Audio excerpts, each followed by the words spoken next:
میرے نبی نے اتنا نوازا، میرے نبی نے اتنا نوازا، جھک گیا سر شکرانے میں، لمحہ لمحہ گزرا میرا، لمحہ لمحہ گزرا میرا، ان کی نعت سنانے میں میرے نبی نے اتنا نوازا، اور برسوں بیتے گئے ہیں آقا، اس امید پہ بیٹھا ہوں، برسوں بیتے گئے ہیں آقا، اس امید پہ بیٹھا ہوں، آپ کا ایک دن آنا ہوگا، آپ کا ایک دن آنا ہوگا، میرے بھی کاشان میں میرے نبی نے اتنا نوازا۔ حمد و ثنا رب ذوالجلال، اور ہدیہ بحضور سرور کائنات صلی اللہ علیہ وآلہ وسلم پیش کرنے کے بعد، سامعین ذی احتشام، یہ صفر المظفر کا ماہ مبارک ہے، تو تقریباً 20 کے قریب اولیاء اللہ ایسے ہیں، اللہ کے نیک بندے ایسے ہیں جن کی وفات صفر المظفر میں ہوئی ہے۔ تو میں آپ کے سامنے آج بیان کرنے کی سعادت حاصل کروں گا کہ اللہ کے بندے کون سے ہیں، اور ان کو اللہ نے کیا کیا کمالات سے نوازا ہے، اور کیوں نوازا ہے، اس کی وجہ کیا ہے۔ تو سامعین ذی احتشام، اللہ تبارک و تعالیٰ نے قرآن پاک میں ارشاد فرمایا، ان اولیاءہ الا المتقون، کہ اس کے جو ولی ہیں وہ صرف وہی ہیں جو پرہیزگار ہیں۔ اور ایک جگہ پہ اللہ تعالیٰ نے ارشاد فرمایا، الا ان اولیاء اللہ لا خوف علیہم ولا هم یحزنون، کہ جو اللہ کے نیک بندے ہیں، ان اولیاء اللہ، بے شک اللہ کے جو دوست ہیں، اللہ کے جو قریبی ہیں، انہیں نہ کوئی خوف ہے اور نہ ہی وہ غمگین ہوں گے۔ آگے فرمایا، الذین آمنوا وکانوا یتقون، وہ لوگ ہیں جو ایمان لے کے آئے اور پرہیزگاری کرتے ہیں۔ ادھر بھی اللہ تعالیٰ نے ارشاد فرمایا، ان اولیاءہ الا المتقون، بے شک اللہ کے جو نیک بندے ہیں وہ صرف اور صرف وہی ہیں جو پرہیزگار ہیں۔ یہاں بھی ارشاد فرمایا وہ لوگ ہیں جو ایمان لے کے آئے اور پرہیزگاری کرتے ہیں، تو یعنی اللہ کے نیک بندے وہ ہیں جو پرہیزگاری کرتے ہیں۔ آگے فرمایا، لَهُمُ الْبُشْرَى فِي الْحَيَاةِ الدُّنْيَا وَفِي الْآخِرَةِ، پس ان کے لیے خوشخبری ہے، فی الحیات الدنیا وفی الآخرہ، دنیا میں بھی خوشخبری ہے اور آخرت میں بھی خوشخبری ہے۔ آگے فرمایا، لا تبدیل لکلمات اللہ، اللہ کا جو کلام ہے وہ کبھی بھی تبدیل نہیں ہو سکتا، بدل نہیں سکتا۔ ذالک هو الفوز العظیم، اور یہ بہت بڑی کامیابی ہے۔ سامعین احتشام، آج ہم جس دور میں جی رہے ہیں وہاں طرح طرح کے سوال بھی کیے جاتے ہیں، اور یہ بھی تصور کیا جاتا ہے کہ اللہ کے بندے کے پاس جانے سے کیا ملتا ہے، اور اس کا نہ تو قرآن سے حوالہ ملتا ہے نہ احادیث مبارکہ سے حوالہ ملتا ہے، تو کیا وجہ ہے؟ اللہ کے نیک بندوں کے پاس کیوں جاتے ہو؟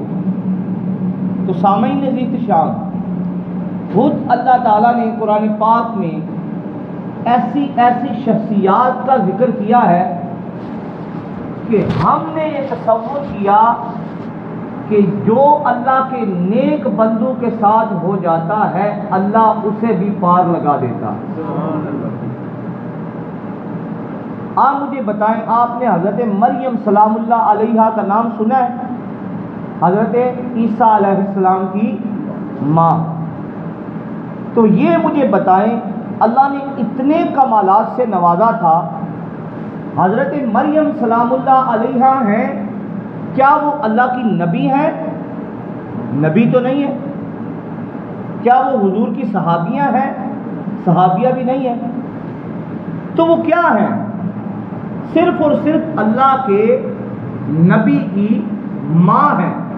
حالانکہ اللہ تعالیٰ کی جو کتاب ہے اس میں سے ہمیں یہ مثال بھی ملتی ہے، حضرت نوح علیہ السلام کا بیٹا تھا، اگر اللہ کے نبی کے ساتھ نسبت ہونا کافی ہوتا حضرت نوح کا بیٹا جو ہے وہ طوفان نوح میں غرق نہ ہوتا،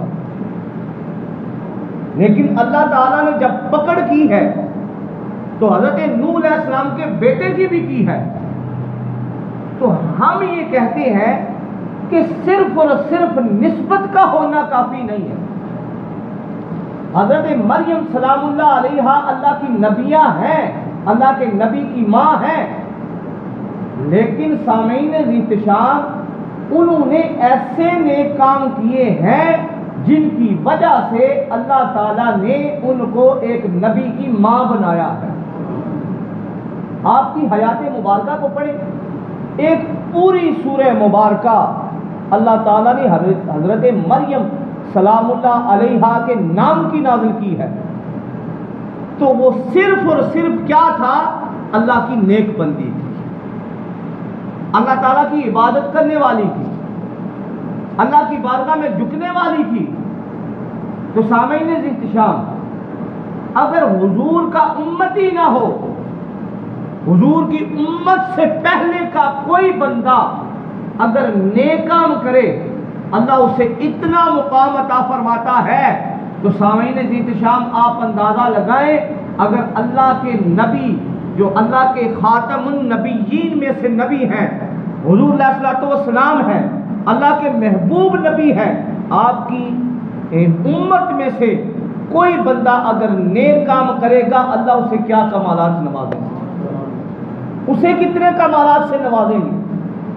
حضرت مریم سلام اللہ علیہا کے متعلق آتا ہے، آپ جب غار میں عبادت کیا کرتی تھی، حضرت زکریا سلام اللہ علیہ، حضرت زکریا علیہ السلام اللہ کے نبی ہیں، وہ آتے، وہ دیکھتے، جب غار میں داخل ہوتے غار کا دروازہ وہ بند کر کے چلے جاتے، اگلے دن آتے، کیا دیکھتے؟ آپ کے سامنے ایسے ایسے پھل پڑے ہیں جن کا موسم ہی نہیں۔ تو انہوں نے حضرت مریم کے وسیلے سے دعا کی ہے کہ الہی مجھے اولاد کی نعمت سے نواز دے۔ ان کی عمر بڑھاپے کی عمر میں تھے، پھر بھی اللہ تعالیٰ نے ارشاد فرمایا، یا زکریا انا نبشرک بغلام اسمہ یحییٰ لم نجعل لہ من قبل سمیہ، اے زکریا ہم نے تجھے یحییٰ کی خوشخبری دے دی ہے، ایک بیٹے کی خوشخبری دی ہے، اور ساتھ ہی نام بھی رکھ دیا، اس کا نام یحییٰ ہوگا۔ تو سامعین احتشام، انہوں نے حضرت مریم کے وسیلے سے دعا کی ہے ایک اللہ کے نبی نے. تو ہم نے یہ فرض کیا کہ جو بھی اللہ کا نیک بندہ ہوگا اگر ہم اس کے وسیلے سے اللہ کی بارگاہ میں التجا کریں گے اللہ ضرور نوازے گا. ہم یہ نہیں کہتے اللہ کا بندہ دیتا ہے، استغفر اللہ، نعوذ باللہ. جو یہ عقیدہ رکھتا ہے اس کا اہل سنت سے کوئی تعلق نہیں ہے. ہم یہ کہتے ہیں کہ اللہ کے نیک بندے عطا نہیں کرتے بلکہ وہ اللہ کی بارگاہ میں ہماری سفارش کرتے ہیں، اللہ ہی عطا کرتا ہے. آپ مجھے بتائیں، یہ دنیا داری کا قانون ہے. اگر کسی نے کوئی کام کروانا ہو، اس وقت ہمارے ایم این اے نصیر عباس صاحب ہیں، اگر کسی نے ہمارے سندھ والوں کا کوئی کام ہو تو ہم کیا کرتے ہیں؟ ہم ڈائریکٹ وزیر اعظم کے پاس نہیں جا سکتے. ہم کیا کریں گے؟ نصیر عباس صاحب کے پاس جائیں گے، جناب مہربانی فرمائے ہمارا یہ کام کروا دیں. تو دنیا کا کام کرنے کے لیے آپ اتنے سیانے ہیں، وہ کام کرنے کے لیے آپ وسیلہ تلاش کر لیتے ہیں، لیکن اس احکم الحاکمین کی بارگاہ میں جانے کے لیے ہمیں بھی اللہ کے نیک بندوں کی سنگت اختیار کرنی ہوگی. حضرت مالک بن دینار رحمت اللہ علیہ آپ کے متعلق آتا ہے، آپ کا ایک مناظرہ مجوسی سے ہو گیا. مجوسی تھا، اس سے مناظرہ ہو گیا تو آخر کار بات اس بات پہ ختم ہوئی کہ دونوں آگ میں چھلانگ لگائیں گے، جو جل گیا وہ جھوٹا ہوگا، جو بچ گیا وہ سچا ہوگا. اب کیا تھا؟ حضرت مالک بن دینار نے اس کا ہاتھ پکڑا، آگ میں چھلانگ لگا دی. اب نہ تو وہ مجوسی جگہ آگ کی پوجا کرنے والا، نہ ہی حضرت مالک بن دینار تک آگ پہنچی. اب آپ نے اللہ کی بارگاہ میں التجا کی. باری تعالیٰ، اور یہ بھی آپ کو بات بتاتا چلوں، جب اللہ کے نیک بندے یہ التجا کر دیں باری تعالیٰ ہماری عزت کا سوال ہے یہ کام کر دے، تو اللہ تعالیٰ ضرور وہ کام کر دیتے ہیں. تو آپ اللہ کی بارگاہ میں التجا کرتے ہیں، باری تعالیٰ یا نہ ہی میرے پاس آ گئی، نہ ہی اس آگ نے اس مجوسی کو جلایا. تو حضرت مالک بن دینار کو حکم ہوا، اے مالک بن دینار، اس بندے کا ہاتھ تیرے ہاتھ میں ہے، میں کس طرح اس کو جلاؤں؟ ذرا اس کا ہاتھ تو چھوڑ کے دیکھ. حضرت مالک بن دینار نے جب اس کا ہاتھ چھوڑا اسی وقت مجوسی کو آگ لگ گئی. تو سامعین احتشام، اللہ تعالیٰ نے ارشاد فرمایا، الا ان اولیاء اللہ لا خوف علیہم ولا هم یحزنون. خبردار، اللہ کے جو نیک بندے ہیں، اللہ کے جو نزدیکی ہیں، اللہ کے جو دوست ہیں، ان کو نہ ہی کوئی خوف ہے نہ ہی وہ غمگین ہوتے. حدیث مبارکہ بخاری و مسلم کی حدیث مبارکہ ہے. حضور صلی اللہ علیہ وآلہ وسلم نے ارشاد فرمایا کہ اللہ تعالیٰ خود ارشاد فرماتے ہیں کہ میرے بندوں میں سے بعض بندے ایسے ہیں، اگر کوئی بندہ ان کے ساتھ دشمنی کرتا ہے میں اس کے ساتھ اعلان جنگ کر دیتا ہوں. اور فرمایا وہ عبادت اتنی کرتے ہیں، وہ نوافل کی کثرت اتنی کرتے ہیں، اتنی کثرت کرتے ہیں نوافل کی کہ میں ان کے ہاتھ بن جاتا ہوں جن کے ساتھ وہ پکڑتے ہیں، میں ان کی زبان بن جاتا ہوں جن کے ساتھ وہ بولتے ہیں، میں ان کے کان بن جاتا ہوں جن کے ساتھ وہ سنتے ہیں. تو سامعین احتشام، اللہ تعالیٰ خود ارشاد فرما رہے ہیں. تو وہ کیا کرتے ہیں؟ وہ نوافل کی کثرت کرتے ہیں، وہ عبادات کی کثرت کرتے ہیں. وہ ہماری طرح نہیں ہوتے جن کے نفل رہ جائیں، جن کی نمازیں قضا ہو جائیں، بلکہ وہ ایسے اللہ کے نیک بندے ہوتے ہیں جن کی کبھی تہجد بھی قضا نہیں ہوئی. ایسے نیک بندے ہوتے ہیں، تب جا کے اللہ تعالیٰ جو ہے ان پہ نوازشات کرتا ہے. پہلے زمانوں میں کیا ہوتا تھا؟ حضرت بشر حافی، اللہ کے جتنے نیک بندے آپ کو سینکڑوں کی تعداد میں ایسے ملیں گے جو دنیا کو چھوڑ کر جنگل میں چلے جاتے تھے، اس لیے اللہ کی تلاش کے لیے. تو جب اللہ کی تلاش میں کوئی بندہ نکلے تو اللہ ضرور ملتا ہے. تو وہ دنیا کو ہی ترک کر دیتے تھے، اللہ کی تلاش میں نکل جایا کرتے تھے. تو سامعین احتشام، الغرض جو بندہ اللہ تعالیٰ کی جتنا قریب ہونا چاہتا ہے اللہ اس کے اتنا قریب ہو جاتا ہے۔ آپ آئیں دوسرا پارہ پڑھیں، اللہ تعالیٰ نے ارشاد فرمایا ان الصفا والمروہ من شعائر اللہ، کہ صفا اور مروہ جو ہے وہ اللہ کی نشانیوں میں سے ہے۔ آپ مجھے بتائیں صفا اور مروہ ایک پہاڑی ہے، اللہ کی نشانی کس طرح ہوا؟ کیا ہوا تھا صفا مروہ میں؟ حضرت ہاجرہ سلام اللہ علیہا اللہ کی نیک بندی ہیں، وہ دوڑی ہیں حضرت اسماعیل علیہ السلام کے پانی کے لیے، ہیں وہ اللہ کی نیک بندی، لیکن اللہ تعالیٰ کو ان کی اتنی ادا پسند آئی، اللہ تعالیٰ نے ارشاد فرمایا کہ وہ جو صفا اور مروہ ہے وہاں میری بندی گزری ہے، وہاں میری بندی کی ادا ہے، میں بیان کر رہا ہوں صفا اور مروہ اللہ کی نشانیوں میں سے۔ تو جو بھی قیامت تک حاجی جائے گا جب تک وہاں جا کر چکر نہیں لگائے گا، دیکھیں ادا تو یہ ہے جہاں حضرت ہاجرہ دوڑی ہے وہاں دوڑنے کا حکم ہے، جہاں آہستہ چلیے آہستہ چلنے کا حکم ہے۔ قیامت تک اللہ نے ہر حاجی پہ واجب کر دیا جب تک تم صفا اور مروہ پہ نہیں جاؤ گے تمہارا حج عمرہ ہی قبول نہیں ہوگا۔ تو سامعین عزیز شام حضور کی ایک اور حدیث مبارکہ ہے، حضور صلی اللہ علیہ وآلہ وسلم نے ارشاد فرمایا، بڑی مشہور حدیث مبارکہ ہے، آپ صلی اللہ علیہ وآلہ وسلم نے ارشاد فرمایا جب اللہ تعالیٰ کسی بندے سے محبت کرتا ہے تو جبریل سے فرماتے ہیں اے جبریل میں فلاں بندے سے محبت کرتا ہوں تو بھی محبت کر۔ تو سامعین عزیز شام جبریل بھی محبت کرنے لگ جاتے ہیں۔ اب اللہ تعالیٰ پھر ارشاد فرماتے ہیں اے جبریل میں بھی فلاں بندے سے محبت کرتا ہوں، جبریل تو بھی محبت کرتا ہے، اب عرش والوں میں اعلان کر دو کہ میں فلاں بندے سے محبت کرتا ہوں، تم سارے بھی اس سے محبت کرو۔ تو عرش والے بھی محبت کرنے لگ جاتے ہیں۔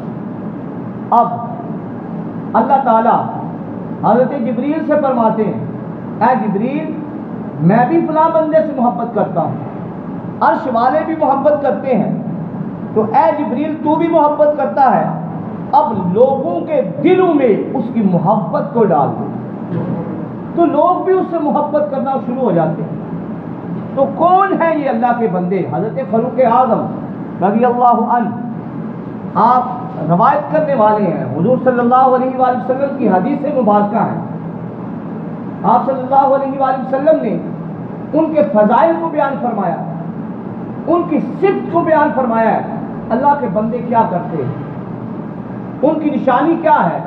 ایک تو میں نے قرآن سے آپ کے سامنے بیان فرمائی، جو اللہ کا بندہ ہوگا وہ پرہیزگار ہوگا، وہ کرتب دکھانے والا نہیں ہوگا، وہ کرامتیں دکھانے والا نہیں ہوگا۔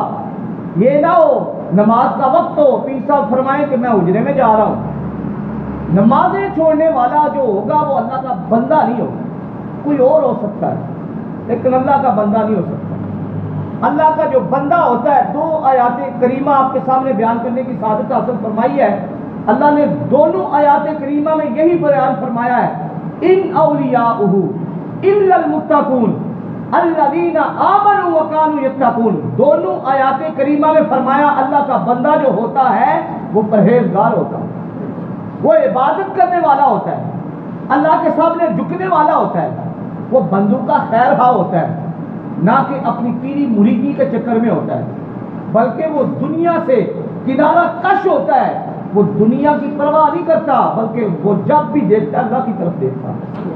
حضرت امام اعظم ابو حنیفہ رحمۃ اللہ علیہ آپ کے متعلق آتا ہے، آپ دیکھیے اللہ کے بندے تھے، آپ کے متعلق آتا ہے کہ آپ کا ایک قافلہ جا رہا تھا، سامان سے لدا ہوا تجارتی قافلہ، آپ کے غلام نے آ کر کہا کہ جناب آپ کا جو وہ فلاں قافلہ تھا وہ ڈاکوؤں نے لوٹ لیا ہے۔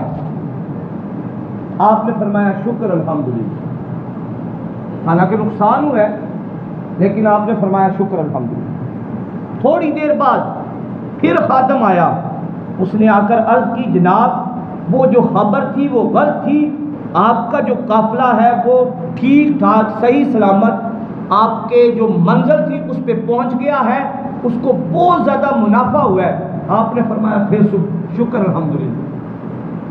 جب نقصان ہوا پھر بھی کہا شکر الحمدللہ، جب فائدہ ہوا پھر بھی کہا شکر الحمدللہ۔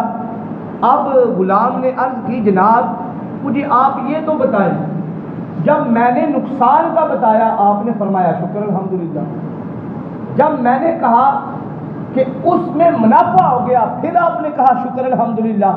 آپ نے فرمایا جب میں نے نقصان کی خبر سنی جب میں نے نقصان کی خبر سنی میں نے اپنے دل کی طرف توجہ کی، کہیں دنیا کے نقصان کی وجہ سے میرا جو دل ہے اللہ کے ذکر سے غافل تو نہیں ہوا، کہیں پریشان تو نہیں ہوا۔ تو میں نے جب دیکھا وہ اپنی جگہ پہ تھا، اللہ کی عبادت کر رہا تھا، اللہ کا ذکر کر رہا تھا، اسے کوئی مسئلہ نہیں تھا کہ دنیا کا نقصان ہوا ہے، میں نے کہا شکر الحمدللہ۔ اب جب تو نے فائدے کی اور منافع کی بات سنائی، دنیا کا منافع ہے، اب میں نے پھر دل کی طرف دیکھا، کہیں میرا دل خوش تو نہیں ہو گیا کہ دنیا کا پیسہ آ رہا ہے، میں نے دیکھا وہ وہی جگہ تھا اور اللہ کا ذکر کر رہا تھا، میں نے پھر کہا شکر الحمدللہ۔ تو جو دنیا والے ہوتے ہیں وہ کرتے ہیں منافع اور نقصان کی بات پہ خوشی کا اظہار یا غم کا اظہار، لیکن جو اللہ والے ہوتے ہیں انہیں دنیا سے کوئی مطلب نہیں ہوتا، وہ تو اللہ کی طرف دیکھ رہے ہوتے ہیں۔